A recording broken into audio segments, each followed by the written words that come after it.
Rilis karena dari gambar aja di trailer udah bisa dilihat ya, bagus-bagus banget. Seneng sih, nggak sabar respon semuanya gimana. Tadi sih udah antusias banget, aku live juga kan tadi di TikTok.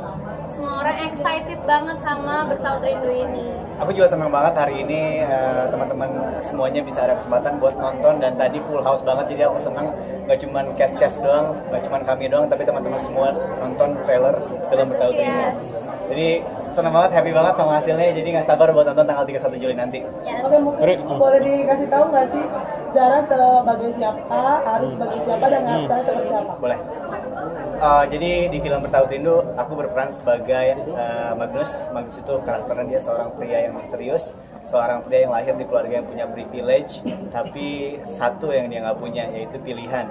Dan itu sangat membuat Magnus menjadi seperti remaja yang tersesat gitu. Kalau Jovanka sendiri, aku Zara berperan sebagai Jovanka. Jo itu anaknya sangat berani dan tahu mimpinya itu apa, dan dia tuh tahu cara kejarnya gimana. Background keluarganya itu sebenarnya ada kemiripan dengan Magnus. Kita sama-sama, bukan dibilang broken home ya, tapi iya, tapi kemiripan konflik dengan dengan orang tua yang akhirnya mempersatukan kita gitu. Betul.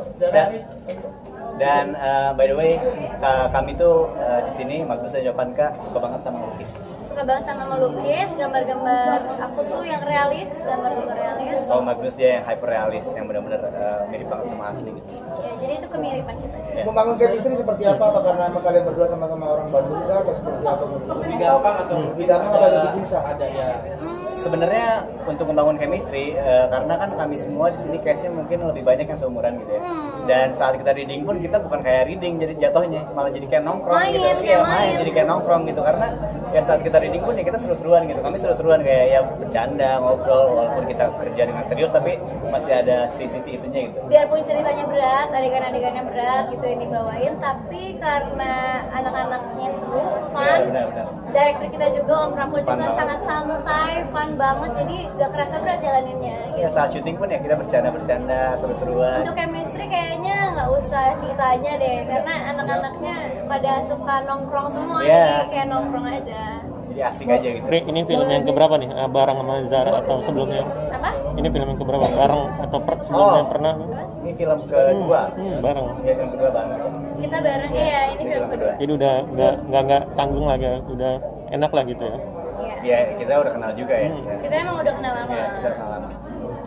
Film Kali ini kan mungkin ada boleh kisah diceritain yang soal komunikasi jam 3 sama pagi orang di tua. Curug gimana sih seruannya?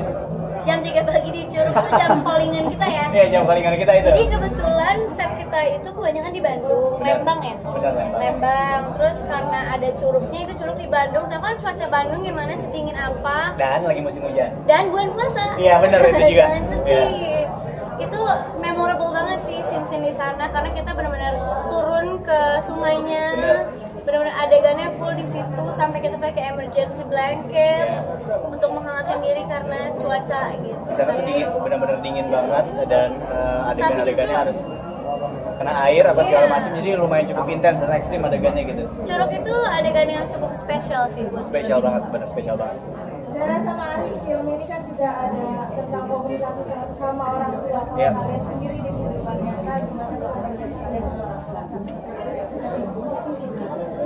Kalau buat aku sendiri, mungkin dulu aku kurang bisa berkomunikasi sama orang tua ya, karena mungkin aku lumayan cukup jauh dan tidak lumayan dekat lah sama orang tua gitu, jadi susah untuk berkomunikasi gitu. Tapi alhamdulillah seiring berjalannya waktu, akhirnya aku bisa mengenal orang tua aku, dan akhirnya aku bisa berkomunikasi, dan aku akhirnya bisa mengasih saran dan visiku mau seperti apa, dan akhirnya alhamdulillah orang tua aku bisa menerima visi dan juga apa yang aku mau gitu, seiring berjalannya waktu. Karena mungkin orang tua pun sudah menganggap aku sebagai manusia gitu.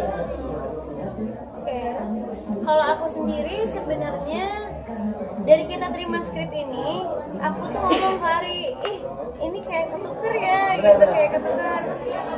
Jadi sebenarnya aku lumayan relate juga Kak dengan cerita ini dan dengan karakter Jo sendiri. Kalau hubungan aku dengan ayah aku sih nggak begitu dekat, karena memang keras. Ayahku tuh tipe orang yang keras dan gengsi.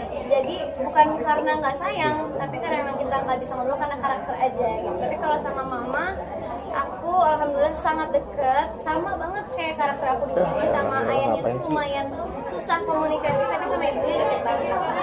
Jadi ya gitu sih kurang lebih. Yang belakang dong berisik banget sih. Tapi setelah proses syuting ini Zara mungkin ke ayah mungkin lebih. Iya justru itu karena film ini aku belajar ini nggak beres ya, maksudnya benar-benar terjadi di hidup aku. Kayak di sini kan Magnus yang kesusahan untuk menyampaikan apa keinginannya ke orang tuanya. Aku dari skrip ini pun belajar juga, dari reading sebenarnya udah belajar, oh bagus banget ini pesannya gitu. Aku coba terapkan ke hidup aku pelan-pelan kalau oh ternyata orang tua tuh memang pasti kasih tahu mereka tuh maunya apa, tapi menurut mereka kan itu yang terbaik. Jadi sekarang aku lebih berusaha untuk oh itu kan menurut mama terbaik begitu, tapi dari aku juga punya nih kayak gini opsi gitu. Jadi dicari jalan tengahnya. Jadi sekarang udah bisa cari jalan tengahnya gitu. Kalau Ari prosesnya gimana jadi lebih cair mungkin sama orang? Prosesnya mungkin karena sering berdebat kali ya.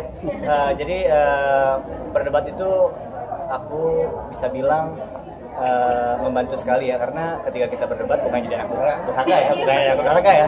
Tapi maksudnya berdebat itu kadang dibutuhkan nggak hanya ke orang tua saja, tapi ke teman maupun sahabat maupun pacar, itu sangat dibutuhkan sekali. Karena kenapa?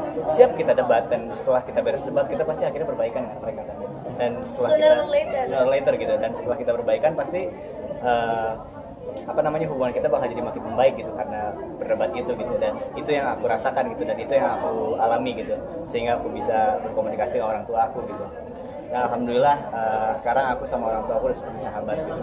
Sebenarnya kan pesan dari Femini sendiri itu intinya komunikasi Betul, gitu betul, kan. ya. Jadi berdebat tadi maksudnya mungkin ngobrol lah intinya Iya, dari ya, Femini, ngobrol aja apapun tuh diobrolin gitu loh. Tapi psikolog itu dibutuhkan juga nggak sih, kan selain sahabat, teman, psikolog juga dibutuhkan dalam ini nggak sih, menurut kalian seperti apa? Dan kalian juga memakai psikolog nggak untuk sampai di titik itu gitu? Gitu. Maksudnya di film ini pakai psikolog Ya, apa Mbak? ya film ini dan kehidupan nyata kamu emang tujuannya memang butuh nggak sih?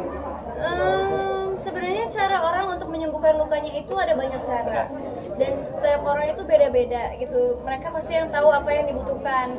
Kalau Zara pribadi, aku ke psikolog gitu. Tapi memang udah lama dari kecil, bahkan aku memang ke psikolog anak dan saat udah dewasa pun ke psikolog untuk tahu dan untuk menyembuhkan hal-hal yang penting yang perlu disembuhkan gitu. Karena aku nggak ngerti caranya sendiri gimana. Cuma cara heal orang beda-beda. Iya, betul. Kamu ke psikolog? Aku jujur kalau aku belum pernah ya.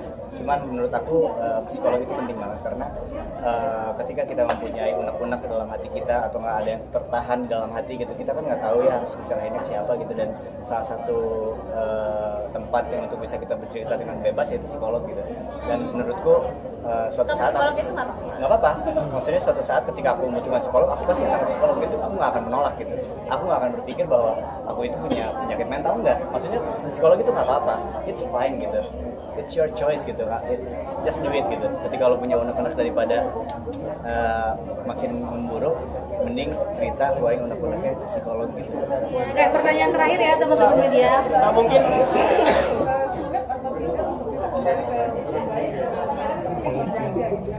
Satu lagi ya terakhir.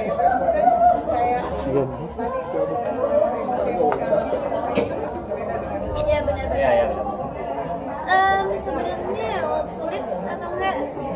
Relatif ya. Relatif ya, sih. karena adegan-adegan di film ini tuh bisa dibilang apa ya? Ya bisa dibilang menghibur ya. Menghibur. Tapi aku ngerasanya dalam setiap proses aku syuting film itu aku belajar sih. Jadi nggak ada yang ditinggalkan di sana, nggak ada yang bisa keluarin gitu. Karena semuanya dijadiin pelajaran aja. Benar. Dan mungkin kita jadi anak SMA juga pernah punya pengalaman itu gitu. Jadi kayak pernah merasakan gitu rasa cinta saat SMA kayak apa, berteman saat SMA kayak apa gitu. Jadi bisa dipakai lah tabungan emosi itu dalam film ini. Oke, sudah teman-teman.